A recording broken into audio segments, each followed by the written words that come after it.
Good afternoon, everybody, and welcome to our weekly Q&A with the St. Louis Arc Family Support Team. I'm Sharon Spurlock, the Senior Director of Family Education, and I'm just delighted to have three members of the Muni team here with us today to talk about how they make the theater accessible to everybody in our community. I'm excited to introduce you to the Muni team that's with us here today. And I'm going to start with Sean. Well, thank you all very much for having us. My name is Sean Smith. I am the Director of Operations for the Muni. I've actually been with the Muni. This will be season number 41 for me. I started as an usher and a wheelchair attendant. So when we're talking about accessibility, it's something that I've been working with my entire career here. Um, as I've come on board full time, a lot of what I handle is um, projects, major capital improvement projects. So I'm involved in terms of updates to the facility. So that's kind of my background in terms of this team goes. So Hello, I'm Lindsay Galanti. I have not been here as long as Sean, but this will be my 24th summer at the Muni, and I am the Director of Audience Experience here. Hello. I have not been as here as long as Lindsay or Sean. This is my sixth season here at the Muni. But I am the house manager. I started as an usher 6 years ago as well.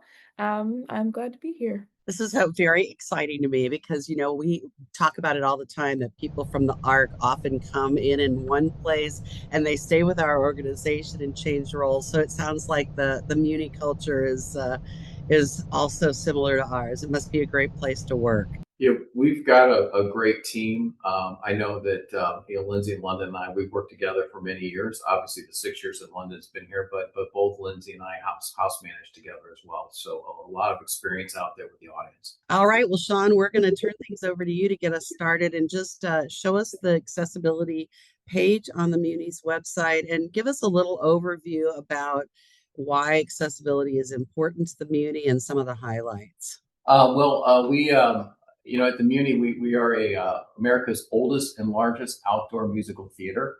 The main important thing of that is we're very big. We're just under 11,000 seats. So we are always looking for ways to bring people out.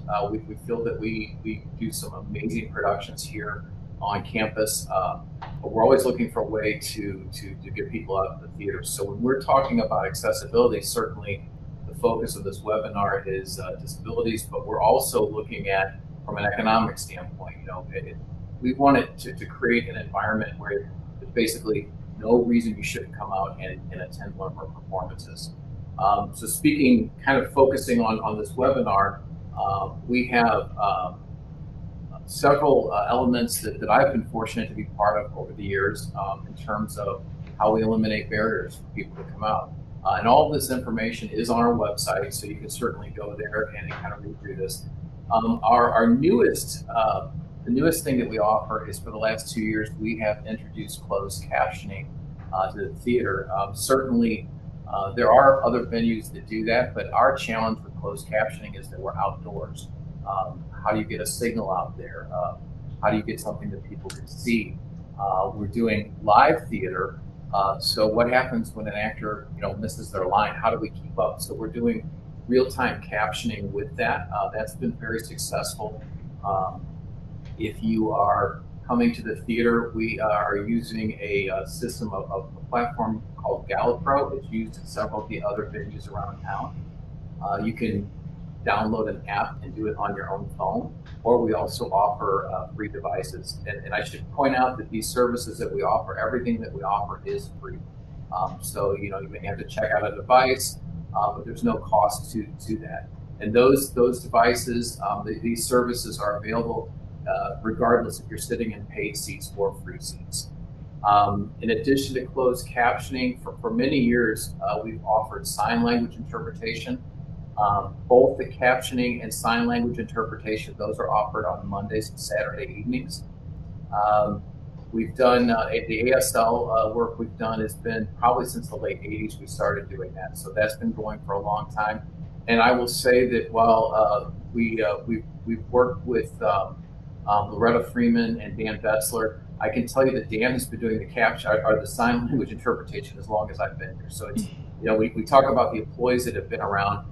Some of the groups that we partner with, we developed this relationship where they have the opportunity to really connect with the audience, and so we're very proud of that. We've also been doing, we also offer audio description on Mondays and Saturdays. We're currently partnering with Mind's Eye. We started this program back in 2000, so we've, again, as we develop these offerings, as we're looking at this, there's always challenges. The audio description the challenge was the signal. How do you get a signal across the theater? It's a big open theater. We don't have any closed off rooms that people, where do we place subscribers where they can see the show? So as these ideas come up, we'll have people approach us all the time. So what have you considered this and this? Chances are we have. It just takes us a couple of years to kind of do it because we want to do it right off the bat. So those are some services we offer. We also have assisted listening devices. We can use, those again. You can check those out for free. Our wheelchair assistance program, I'm very proud of that because again, when I was much younger, I used to assist people up and down, in the theater, and that's incredibly rewarding because people maybe normally they wouldn't be able to come out. It gives them an opportunity to attend something where they're just it's just kind of regular. It's normal. There's not we've got a team that makes it very fluid. They're great about getting people to and from their cars, and even in that particular program, we may have a little longer walk, so it offers some opportunities for people who maybe would normally turn it down in other venues. And then throughout the theater, we have accessible seating. I mentioned our price points and our free seats. We have accessible seating from our box seats all the way down to our free seating area. So there's accessible seating in every price point. That was very important to us as well. Again, offering, no matter what your income level is, you've got an opportunity there to attend the show. And our ticket office is amazing at finding seats not just for you, but for your guests. So if you have a party of 6 or 7, we can usually make that happen. Accessible parking is throughout. Now, it is a big venue. We do have, the accessible parking marked, in our parking areas. We also, one of our adjacent parking lots on performance nights, we actually convert that entire lot to accessible parking. And that is where we shuttle people in with the wheelchair attendants. So it's a pretty smooth, if you think about in terms of coming out to see a show, we're really taking care of a lot of things for you, so you can really just enjoy the night, enjoy the experience, enjoy the production. And then finally, we've got an infant care suite that might offer a quiet space. It's family space. But if you have an area where maybe your kid's a little restless or something like that, a newborn, we've got an area just outside of the theater where it is sort of a quiet space away from the crowd. So those are some of the highlights of what we offer. As I said, we're always looking for new ideas. So if any of the people watching this webinar, if they have some thoughts or questions or things, we'd really entertain those ideas, because in the end, as I mentioned at the beginning, we're trying to make the theater as welcoming as possible, and I think that's very important for our entire team. I do want to start with, we talked a little bit before the cameras came on about supporting your guests that are neurodiverse, and how the theater itself is kind of designed to be more welcoming because it's outside, and the way the sound travels and everything is a little bit different. But can one of you tackle the sensory supports that you have available, and maybe even things that you're considering? One of the things that we can do that we're always looking to how we can best serve everyone. One of the things that we do offer is for people to come out and see the theater before we open the gates to the public. They can come, anytime during the day if they want to see it completely empty, want to see campus completely empty. There are times of the day where it is very quiet around here outside. That'll get them in the gates. They can check out restrooms. They can see, where everything is inside the house. We can also London is our house manager. She can get them into the house early, before the start of the show, so they can be in their seats once the crowd of 11,000 starts to show up. So while we don't have a specific showing or anything like that, like Sean said, we have the infant care suite, which is a place of quiet that they could go to during the show. But the biggest thing, and I believe the most helpful thing that we do offer, is getting them at the theater when it is quiet and just kind of comfortable in their space. And I do want to call to attention, you mentioned that you've also got signage if there's things that happen within the show that might be noisy and be disruptive, that they know that those things are going to happen. And I think that's also really a helpful component. So I want to talk a little bit about those free and discount seats now. It's kind of astounding to me how many free seats you all offer on a regular basis. Can you talk about how people can access not only the free seat area, but the other programs that you have for community groups? Our free seats are available on a nightly basis. They are first come, first serve. We'll get the questions about how early you have to line up. The free seats open at 7 p.m. every night. I would say on most nights, if you're down there by, say, 6 o'clock, you'll be able to get a free seat. That being said, if it's a show like the upcoming Shrek, which is a popular kids show, and it's an 80-degree beautiful evening, you might want to arrive a little earlier there to get in line for those. So those, again, they're available every night. The other thing that we offer, we have a community access program, and we've been doing this for a number of years. So in addition to the 1,500 free seats a night, we also donate approximately 2,000 tickets for every performance. This is on Monday and Saturday evenings. It is a program that you would have to register for. So I think we have a little over 100 groups that are part of this program, and it varies, but we're usually targeting groups that maybe have limited resources. So we want to give the members or participants an opportunity to come out. So it's another great thing to again it's a great thing to get people out to be able to just kind of take in theater and learn about it. When we're programming our shows, we're looking at, I mentioned Shrek with Meet Me in St. Louis, South Pacific. We're also looking at a wide variety of shows. So if you're thinking there, we like to think that there's something there for everyone too. As you're, so our end goal is to get you to come out and enjoy a performance, because we think that if you come out one time, you'll be hooked. I want to ask something that's a little bit kind of back to the accessibility for me. I am one of those people that struggles in the heat, and I support people that have real issues with the heat where it can be problematic for them. And I struggled to go to the Muni for a while, but I feel like you all changed out your fans and some of the other features lately, and it's been a lot better. Can you just share with everybody if there's anybody else like me that's saying, oh, that's not for me because it's too hot in the St. Louis summer? What's happening at the Muni? Well, it's interesting when we're talking to individuals and they say, oh, it's just so hot, chances are they haven't been out there for a while. So in 2018, we celebrated our 100th anniversary. And with that, we've made some improvements to the theater. Prior to that, we had we changed out the style of fans we have. So if you think back to, and I'm going way back here to the 90s, we had fans that only came on at intermission, and it was a big whoosh. And so they pushed a lot of air around, but they were incredibly noisy, so much so that we could not run them during the show. So we're exploring a lot of options over the years, and we found some overhead fans that are similar to a ceiling fan technology. They move a little slower, but the blades are a little wider. They're a different shape. They move a lot of air around, and they're incredibly quiet. So we can run those during a performance.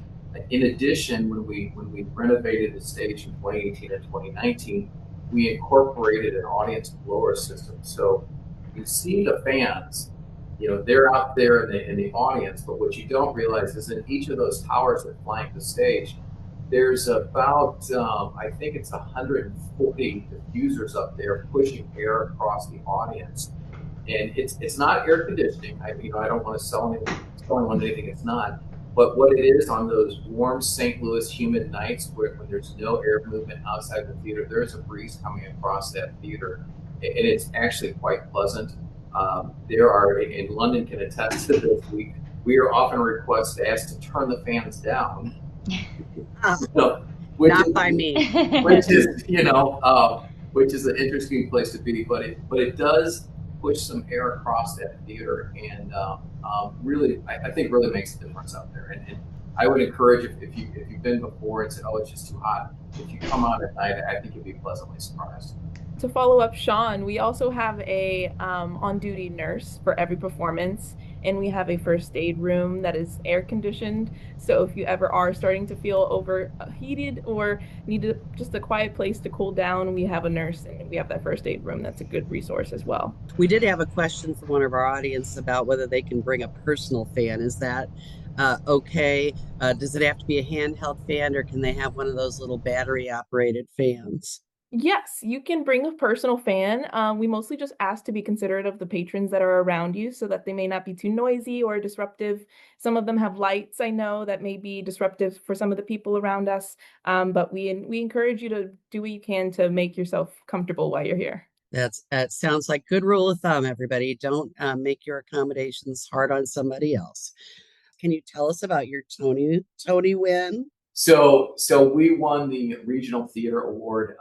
It's an award recognizing theaters, for this area. It really, I think what it does for us, it obviously recognizes our production team, our entire team for that matter. We're a small organization most of the year. There's only 36 of us that are here full time, but it's a team of almost 900 employees every summer that comes together to make these things happen. I mentioned the productions. We have an amazing team that works backstage and puts these shows together. No egos. They're not looking for, they just want to put on a good production. They want people to come out and have a good time. And so for us to win that award really is a recognition from some of our peers across the country that we're doing it right. And everyone got their picture taken with it. It was a very exciting moment for us. We certainly weren't expecting it. So it really was. It means a lot to us. It means a lot. It should mean a lot to the people of St. Louis. I mean, certainly it's a good thing for the Muni, but it really just talks to what this theater is, what it means to people around us that they come out here and see the shows. Because there's not many of us left in the country, and so for us to be thriving and successful, we're just glad to be part of all that. Yet another thing that St. Louisans are so lucky to have, and sometimes I think we don't realize how unusual it is to have access to the quality of theater that we have and the accessibility that is provided. So it's a big deal, and congratulations to all of you. London, I haven't gotten to talk to you very much, and I know that we're going to be doing some tabling at the Muni this summer, which is really exciting. Our dates are July 8th and August 11th, and we're going to be there sharing information about the art. Can you tell us about this initiative? Yeah, absolutely. So we're mostly just trying to spread outreach to some of the accessibility programs that we not only collaborate with, but some of the things that we offer here at the Muni that some other people may not know about. Because there's a lot of provisions, even when it comes to our wheelchair attendants. Some of our the audio description devices. There's a lot of people who don't recognize that we have those services available, especially if you don't need them. It's something that can be easily overlooked. So we're just trying to bring some awareness to some of those programs and the things that we can provide for people. There is a generic question here that is just asking a little bit about the Muni's history. One of our audience members wants to know if the Muni was created for the World's Fair, and if not, what did prompt its creation? Well, I have not been here long enough. I was not here when the World's Fair was, but I can tell you that we are actually, the World's Fair took place in Forest Park, We are separate from that. We were the Muni. We came in actually after the World's Fair. There was a push to find something to bring St. Louisans together. We were, and there was at the time, Forest Park was just kind of a big open area. And we are the site. There was a pageant put together here on site. It was one of our first activities here. That was in 1917, I believe. And, it was kind of a one-off event. And later on, the year or so later, people started to talk about the success of it. And in 1919, we put on our first season as the Municipal Theater Association of St. Louis, and we've been going nonstop ever since. So it's something that was, there was a lot of civic leadership involved in putting this together. The whole intention was to bring St. Louisans together out here. At the time, they were trying to get people out in the park where it was cooler than the city before the fans. But it just is that's built in our DNA in terms of the community involvement and how we enjoy being part of that. The St. Louis community. It's something we're incredibly proud of, and we hopefully are carrying that tradition forward. Well, I am just very, very proud to have the Muni in our community, and so thankful that you came in to talk to us today. We've only got a couple minutes left, so unless I don't see any other questions from our audience. Is there anything else that you all were hoping I'd ask you today, or that you want to share with the St. Louis art community that we can pass on? Well, I think that, as I mentioned, we're very proud of what we do. I think we've got an amazing team, puts on, amazing productions. The Muni is a theater first and foremost, but we're also an institution. It's an experience to come out here. And I would invite everyone out. If you haven't been out for a couple of years, you should really come out and take part in one of our productions. There's something there for everyone, and I think you'll see something unlike everything. There's just it's a great feeling, a great environment. People coming together to kind of enjoy this thing that we're offering St. Louis. So we're just thrilled to be part of it. And I think Sean mentioned this earlier too.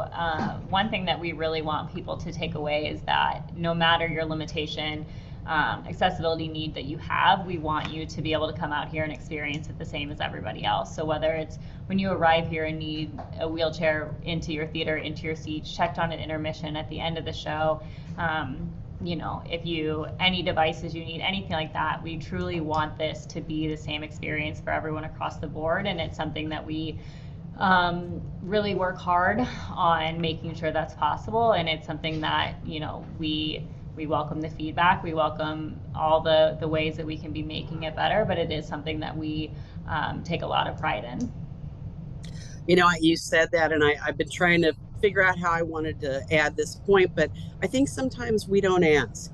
So I think that's a great reminder to all of us that if you need some assistance, please say something. I can't tell you how many times I've pushed a wheelchair up that ramp at the Muni and could have really used a little bit of assistance from somebody. And I didn't think about asking anybody. I just figured I was going to, buck up and make it happen. So there is assistance for you. And there's a lot of equipment, and they've spread it out all over the Muni. So take advantage of what's there. I might try some of those things. I find the older I get, the more I want some closed captioning. So I might download the app and try that. Sometimes we all want a little bit of customization for our arts experience. So I'm thrilled that you offer all of that.